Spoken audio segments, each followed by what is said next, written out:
Today we're gonna make some curry pepper shrimp. Here I have 2 pounds of head-on shrimp that I'm going to devein, just like so. Now I'm gonna use 1 large lime to wash the shrimp.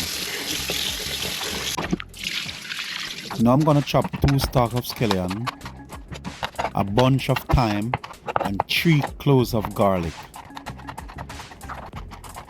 I'm using 3 Scotch bonnet pepper for my curry pepper shrimp. Also, I'm using 1 inch of ginger, a tablespoon of all-purpose to season the shrimp. Now I'm gonna add to my preheated pot 2 tablespoons of virgin coconut oil. Now I'm gonna add all my herbs and saute them, followed by the curry. Give this a saute.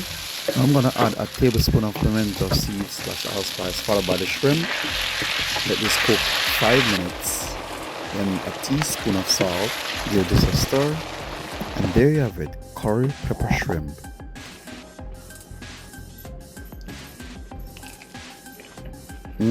This tastes so delicious. This recipe is a must try.